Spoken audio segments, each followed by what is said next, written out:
নীরবতা, এই নীরবতা আমাদেরকে যথেষ্ট ভাবিয়ে তুলেছে।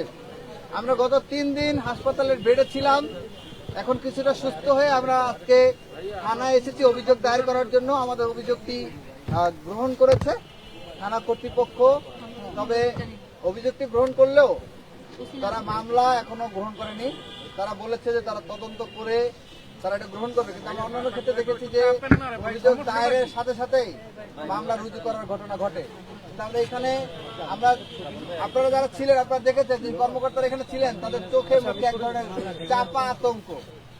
তারা এমনকি ছবি তুলতেও ভয় পাচ্ছিলেন। এই আতঙ্কটা কিসের আতঙ্ক? কারা পুলিশকে আবার দলীয় বাহিনী হিসেবে ব্যবহার করতে চাচ্ছে, সেটা নিয়ে আমাদের মাঝে যথেষ্ট সংশয় তৈরি করছে। আলাপ আলোচনার মধ্যে আপনারা দেখেছেন, আপনারা প্রত্যক্ষ সাক্ষী, যেখানে উপরওয়ালার কথা বারংবার এসেছে যে উপরওয়ালার নির্দেশ ছাড়া, আমরা উপরওয়ালার সাথে আলাপ আলোচনা ছাড়া আমরা এটি করতে পারবো না, এই ধরনের আলাপও কিন্তু এখানে এসেছে। তো এটাই প্রমাণ করে যে কেউ পুলিশকে হাসিনা ওয়াজেদ যেভাবে নিজের দলীয় বাহিনী হিসেবে ব্যবহার করেছিল, ঠিক একইভাবে পুলিশকে নিজের দলীয় পেটুয়া বাহিনীতে পরিণত করার দিকেই হাঁটছে। এটা আমাদের জন্য দুর্ভাগ্যজনক। দায়িত্ব ছিল পুলিশের নিজেরই বাদী হয়ে মামলা করা, কারণ থানার অভ্যন্তরে এই ঘটনা ঘটেছে। পুলিশের সামনে আমাদেরকে মারধর করা হয়েছে, পুলিশের সামনে আমাদেরকে পিটানো হয়েছে, তো আমাদেরকে হত্যার উদ্দেশ্যে পুলিশের সামনে আক্রমণ করা হয়েছে। তো পুলিশের নিজেরই দায়িত্ব নিয়ে উচিত ছিল এটার পুলিশবাদী হয়ে মামলা করা, সেটি না করে পুলিশের যে ভূমিকা সেটি আমরা অত্যন্ত অবাক হয়েছি এবং বিস্মিত হয়েছি যে 5 আগস্ট পরবর্তী বাংলাদেশের জন্য আচরণ আমরা প্রত্যাশা করিনি। আমাদের এখানে আপনারা জানেন যে আমাদেরকে উপর যে হামলা হয়েছে, সেই হামলার প্রতিবাদে সর্বদলীয় ছাত্র ঐক্য দীর্ঘ কয়েক দশক ধরে যেই জোট বাংলাদেশকে ফেসিবাদ মুক্ত করার ক্ষেত্রে ভূমিকা পালন করে যাচ্ছিল, তারা আজকে শাহবাগ থানায় মানববন্ধন করেছেন। তারা মানববন্ধন শেষ করে আমাদের এখানে এসেছেন। আমাদের এখানে জাকপা ছাত্র কাফেলার আব্দুর রহমান ফারুকি ভাই আছেন, তারপরে বাংলাদেশ খেলাফত ছাত্র আন্দোলন, বাংলাদেশ ছাত্র মিশন, জুলাই ঐক্য, জাগ্রত জুলাই, তারপরে বাংলাদেশ ইসলামী ছাত্র শিবির, তারপর হচ্ছে ছাত্র মিশন, তারপরে খেলাফত ছাত্র মজলিস এবং বেশ কিছু সংগঠন, প্রায় 15টির মতো সংগঠনের প্রতিনিধিরা এখানে এসেছেন, আমাদের সাথে সংগঠন জানিয়েছেন। তাদেরকে ডাকসুর পক্ষ থেকে আমরা আন্তরিক কৃতজ্ঞতা জানাই এবং তাদেরকে অনেক হৃদয়ের অন্তরস্থল থেকে ধন্যবাদ জানাই। যে সময় আমাদের যারা সহযোদ্ধা ছিল, তারা এরকম অনেক সহযোদ্ধা যাদের বিপদে আমরা পাশে দাঁড়িয়েছি, কিন্তু তারা আজকে আমাদের উপর যখন অন্যায় আক্রমণ হয়েছে, তারা আমাদের পাশে দাঁড়াতে পারেননি। আমরা আশা রাখবো পরবর্তীতে তারা তাদের শুভবুদ্ধি উদয় হবে, তারা আমাদের পাশে দাঁড়াবেন। এবং এখানে যারা আমাদের পাশে দাঁড়িয়েছেন, সর্বোচ্চ ত্যাগ করে তাদের প্রতি আমরা আন্তরিক কৃতজ্ঞতা জানাচ্ছি, ডাকসুর পক্ষ থেকে কৃতজ্ঞতা জানাচ্ছি। এবং আমাদের এখানে উপস্থিত আছেন ডাকসুর ক্যারিয়ার সম্পাদক মাজহারুল ইসলাম, তারপরে ক্রিয়া সম্পাদক আরমান হোসেন, উপস্থিত আছেন কমন রুম, রিডিং রুম এবং ক্যাফেটেরিয়া সম্পাদক সালমা আপা, উপস্থিত আছেন বিজ্ঞান ও প্রযুক্তি সম্পাদক ইকবাল হায়দার ভাই, উপস্থিত আছেন মুক্তিযুদ্ধ ও গণতান্ত্রিক আন্দোলন সম্পাদক ফাতিমা তাসলিম জুমা, উপস্থিত আছেন আন্তর্জাতিক সম্পাদক খান মোহাম্মদ জসিম এবং অন্যান্য ভিক্টিমগণ। সবাইকে আন্তরিক কৃতজ্ঞতা জানিয়ে এবার কথা বলার জন্য অনুরোধ করছি ডাক্তার সমস্যা সম্পাদক এবং ভিক্টিম।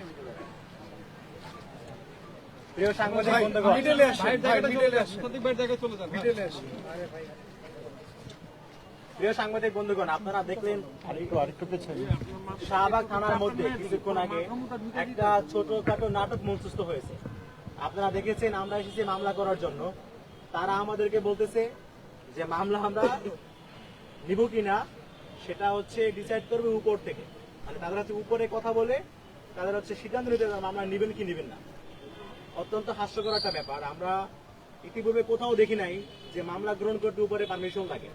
এবং সেখানে যারা উপস্থিত ছিলেন, মুসাদ্দিক বলেছে যে প্রত্যেকের চোখে একদম চাপা আতঙ্ক, তারা যেন স্বাধীনভাবে কাজ করতে ভয় পাচ্ছেন, এমন একটা অবস্থা। এবং সবচেয়ে আশ্চর্যজনক একটা বিষয়, যখন আমাদের পাশ থেকে আমাদের সহযোগিতা প্রশ্ন করলেন যে একটা থানার ভেতরে এরকম হামলা হইল, ভাঙচুর হইল, জানালার কাজ পর্যন্ত ভেঙে ফেলা হলো আক্রমণ করতে গিয়ে, সেখানে পুলিশ রাষ্ট্রের পক্ষ থেকে বাদী হয়ে কোনো মামলা করবে কিনা। যেহেতু এই হামলা করতে গিয়ে থানাতেও ভাঙচুর হয়েছে, সেক্ষেত্রে পুলিশ বাদী হয়ে মামলা করবে কিনা এই ভাঙচুরকারীদের বিরুদ্ধে। সেখানে যিনি দায়িত্বরত ছিলেন জাহাঙ্গীর নামক পুলিশ অফিসার, তিনি অত্যন্ত হাস্যকর ভাবে বলছেন যে আমি জানি না ভাঙচুর হয়েছে কি হয় না। কতটা নির্লজ্জ স্বীকারোক্তি তিনি দিচ্ছেন, দলান্ততার কতটা উন্মুক্ত পরিস্থিতি দিচ্ছেন। থানার ভিতরে হামলা হয়েছে, হামলা করতে গিয়ে হামলাকারীরা ভাঙচুর পর্যন্ত করেছে। আমি সেখানকার ভিকটিম ছিলাম, আমি সেখানে সাক্ষী ছিলাম। যখন আমাকে তৃতীয় দফা মারার পরে আমাকে যখন এখান থেকে নিয়ে এই যে পাশে ডিউটিরত অফিসার রুমে নেওয়া হয়, সেখানে ঢুকে আমাকে একটা মারধর করা হয় এবং ওই সময়ে যারা আমাকে মারধর করতে আসতেছিল তারা হচ্ছে আমাকে আক্রমণ করতে গিয়ে জানালার কাজ পর্যন্ত ভেঙে ফেলেছে। একটা না দুইটা, আপনারা একটু পরে গিয়ে দেখতে পাবেন এখনো সেই জানালার কাজ আমি মনে করি এখনো আগের মধ্যে ভাঙা অবস্থায় আছে। কিন্তু তারা এইটাও স্বীকার করতে রাজি না যে থানায় ভাঙচুর হয়েছে কিনা। অর্থাৎ তারা আসলে কতটা অন্ধভাবে তাদের দলীয় আনুগত্যের পরিচয় দিচ্ছে। এবং সাংবাদিক বন্ধুগণ, আপনাদেরকে একটা বিষয় আমি স্পষ্ট করছি, এখানে অনেকগুলো মিডিয়া আমি দেখেছি নানা সময় ফ্রেমিং করছে যে শাহবাগ থানার ভেতরে ছাত্রদল শিবির সংঘর্ষ হয়েছে, কিন্তু ব্যাপারটা মোটেও এরকম নয়। আপনারা অবশ্যই বস্তুনিষ্ঠ সংবাদটা প্রকাশ করবেন। আমরা এখানে এসেছি একজন ডাকসুর প্রতিনিধি হিসাবে। আপনারা জানেন যে এই ঘটনা আমাদের ঢাকা বিশ্ববিদ্যালয়ের একজন শিক্ষার্থী, সে শিবির করুক, দল করুক, যাই করুক না কেন, সে আমার ঢাবির শিক্ষার্থী। সে যখন জিডি করতে এসে থানায় অবরুদ্ধ হয়েছে এবং তার সঙ্গীদেরকে মারধর করা হচ্ছে, সে স্বভাবতই ডাকসুর পক্ষ থেকে সাহায্য চেয়েছে। সে ফোন দিয়ে বলেছে, ভাই আমাদেরকে মারধর করা হচ্ছে, আমাদেরকে মেরে ফেলার প্লট তৈরি করা হচ্ছে। তো স্বভাবতই ডাকসুর প্রতিনিধি হিসেবে এটা আমার রেসপন্সিবিলিটি যে আমি এখানে আসবো, এখানে কথা বলে যেটা সমাধান করা প্রয়োজন, যৌক্তিক সমাধান সেটা নিশ্চিত করবো। এটা আমার দায়িত্ব। সেই দায়িত্ববোধের জায়গা থেকে আমরা কয়েকজন একদমই খালি হাতে কোনো ধরনের ঝামেলা করার উদ্দেশ্য ছাড়া শুধুমাত্র সমাধান করার উদ্দেশ্যে থানায় এসেছিলাম। কিন্তু অত্যন্ত দুর্ভাগ্যজনকভাবে রাষ্ট্রীয় মদদে পরিচালিত সন্ত্রাসীরা, ছাত্র দলের সন্ত্রাসীরা, তারা হচ্ছে আমাদেরকে থানার গেট থেকে মারধর শুরু করে। ওখান থেকে মারতে মারতে কয়েক দফায় মেরেছে। অত্যন্ত লজ্জাকর বিষয় হচ্ছে পুরো বাংলাদেশ দেখেছে কাদেরকে মারা হয়েছে, কারা মেরেছে, একদম স্পষ্ট ভিডিও এভিডেন্স রয়েছে। তারপরেও শাহবাগ থানা প্রশাসন তারা বলছে আমরা তদন্ত করে দেখি কি হয়েছে, তারপরে আমরা জানো মামলা নেবে কি নেবে না। এবং তারা যে আসলে এ ধরনের আচরণ করতে পারে সেটা আমরা ভেবে আমরা নিজেরাই সমস্ত ভিডিওগুলো যাচাই বাছাই করে যাদেরকে পেয়েছি আমরা একদম স্পষ্টভাবে, একদম সন্দেহমুক্ত ভাবে যারা আমাদের উপর হামলায় অংশ নিয়েছে, স্পষ্ট ফুটেজ রয়েছে, তাদেরকে আমরা চিহ্নিত করে তাদের হামলার সময় আমাদের উপর যে হামলা করতেছে সে হামলাকালীন চিত্র, তাদের এমনি চিত্র, তাদের ছবি, তাদের হচ্ছে পূর্ণাঙ্গ পরিচয়, বাড়ি কোথায় কোথায় পড়াশোনা করে, সব কিছু একদম সম্পূর্ণ ডকুমেন্ট তাদের সামনে আমরা দিয়ে এসেছি যে আপনারা দেখুন। এমনিতেই তো পুরো বাংলাদেশ জানে যে কারা হামলা করেছে, কাদের উপর হামলা করেছে, কেন হামলা করেছে। তারপরেও আমরা নিজেদের জায়গা থেকে যেহেতু তারা বসে তদন্ত করতে হবে, তাদের তদন্তের কাছে সহায়তা করার জন্য আমরা নিজেরাই নিজেদেরকে আইডেন্টিফাই করে সমস্ত ডকুমেন্টস তাদেরকে প্রোভাইড করেছি। এখন আমরা দেখব তারা আসলে মামলা গ্রহণ করে কিনা এবং হচ্ছে তাদের সেই বিচার কার্যক্রম আমরা কতটা স্বচ্ছ আমরা দেখতে পাই সেটা আমরা দেখব।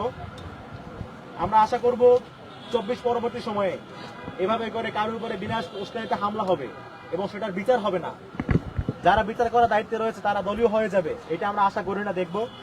আমরা আশা করি অবশ্যই প্রশাসন এটা দেখবে কারা হামলা করেছে, একদম স্পষ্ট প্রত্যেক হামলাকারীর পরিচয় রয়েছে, আমরা তাদেরকে দিয়ে এসেছি। আমরা অবিলম্বে তাদেরকে গ্রেফতার করার দাবি জানাচ্ছি। আমরা যত মামলা করেছি আমরা বিচার দাবি জানাচ্ছি এবং আমরা আশা রাখবো খুব দ্রুতই সুষ্ঠু এবং স্বচ্ছ বিচার আমরা দেখতে পাবো। এক মিনিট কথা বলছি। আমার নাম সাইদুজ্জামান আলফি, আমি সুদর্শন হল সংসদের সদস্য। এই ঘটনার প্রথম ভিকটিম, আমার উপর প্রথম হামলা করা হয়েছে। আমরা সেদিন দেখতে পেরেছি যখন এখানে হামলা করা হয়েছে তখন পুরা থানা ফাঁকা করা হয়েছিল। পুলিশ প্রশাসন ইচ্ছাকৃতভাবে বাইরে থেকে এক প্রকার রাষ্ট্রীয় মদদের মাধ্যমে আজকে আমাদের উপর হামলা করা হয়েছে। আজকে যখন আমরা এখানে আসলাম, আমরা যখন বললাম যে আমাদের উপর যে হামলা করা হয়েছে সেটা সিসিটিভি ফুটেজ আমরা পাবো কিনা, তো এখান থেকে পুলিশের পক্ষ থেকে আমাদেরকে বিভিন্ন ধরনের লাল ফিতার দৈরাত্য দেখানো হচ্ছে।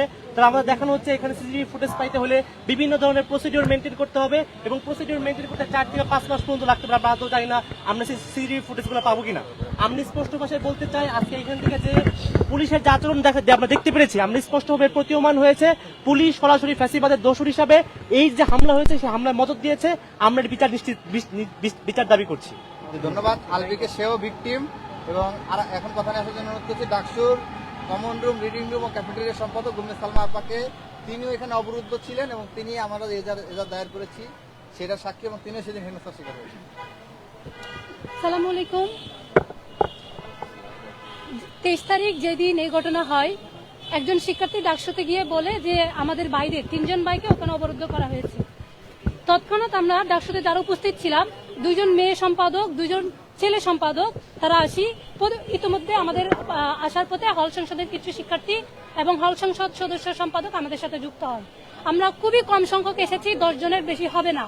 আমরা মেয়েরা এই বর্ষাতে এসেছিলাম যে ছাত্রদল আমাদের সাথে জুলাই গণঅভ্যুত্থানে একসাথে আন্দোলন করেছিলাম, তারা আমাদের মেয়েদের উপর কোনোদিনও হামলা করবে না, বা আমরা খুব কম সংখ্যক দেখলে তারা আমাদের হামলা করবে না। এই বিশ্বাস থেকে আসার সময় গেট থেকে আমাদের ভাইদেরকে আমাদের চোখের সামনে থেকেই ধাক্কাতে ধাক্কাতে মেরে মেরে নিয়ে আসে। তবে আমাদের মেয়েদের গায়ে হাত তুলে নিয়ে আমরা যখন ওসি রুমে আসি, এদিক থেকে আসি, এদিকে মারা হচ্ছিল, আমাদের চোখের সামনেই আপনাদের সাংবাদিকদের উপর হামলা করে এবং আমার ভাইদের প্রত্যেকজনের উপর হামলা করে। আমরা একদম প্রত্যক্ষ সাক্ষী। এবং থানার মধ্যে এটাও আমরা দেখেছি যে এখানে যখন ঝামেলা হচ্ছিল, চারপাশে পুলিশ গাছের আড়ালে আড়ালে দাঁড়াই ছিল, তারা কোনো ধরনের ভূমিকা পালন করেনি। আমরা যখন ওসি রুমে অবরুদ্ধ ছিলাম, আমি এবং জুমা, ছাত্রদলের নেতৃবৃন্দ ওখানে ছিল, কোনো পুলিশ সদস্য অথবা দায়িত্বশীল ওখানে ছিল না। আমরা ডাকসু প্রতিনিধি এবং ছাত্রদলের প্রতিনিধি সরাসরি ছিলাম। তাদের সাথে আমাদের বেশ কয়েকবার বাকবিতণ্ডা হয়েছে এবং আপনারা হয়তো বিভিন্ন মিডিয়ার ফুটেজের মাধ্যমে দেখতে পেয়েছেন, তারা দরজা ভেঙে অনেকবার ওদেরকে বের করে মারার চেষ্টা করছিল, দরজা ভেঙে ফেলার মতো অবস্থা ক্রিয়েট হয়েছিল। এই যে এই মুহূর্তগুলো আমরা পার করেছি, অবরুদ্ধ থেকেছি, এই সময় আমরা বিশ্ববিদ্যালয় প্রশাসনের নিকটও কোনো সহযোগিতা পাইনি এবং আমাদের থানা, যে শাহবাগ থানা, সেখান থেকেও কোনো সহযোগিতা পাইনি। সেই সাথে আমরা যখন ঢাকা মেডিকেলে যাই, পরবর্তীতে আমরা বিভিন্ন নিউজ মিডিয়া দেখতে পাই এটা শিবির এবং ছাত্রদলের সংঘর্ষ বলে ফ্রেম করে, যাতে বিচার না হয় অথবা রাজনৈতিক রূপ দেওয়া যায়, সেদিকে আপনাদের কিছু সাংবাদিক বৃন্দই হয়তো এই কাজটা করেছেন, যেখানে আপনারা সাংবাদিক বৃন্দ আমাদের সামনেই আপনারা নিজেরও ভিকটিম। আমি আমার জায়গা থেকে অথবা একজন স্টুডেন্ট হিসেবে সাংবাদিক ভাইদের নিকট অনুরোধ করব, আপনারা যেখানে ভিকটিম সেখানে আপনারা সত্যনিষ্ঠ কথাগুলোই তুলে ধরেন, আপনারা নিজেরাও বিচার নিশ্চিত করেন। আপনারা হয়তো অনেকে জানেন, ঢাকা বিশ্ববিদ্যালয় সাংবাদিক সমিতি থেকেও কালকে মামলা করতে এসেছিল, কিন্তু তাদের মামলাও আমাদের মতো নেওয়া হয়নি। এই যে আমরা আবার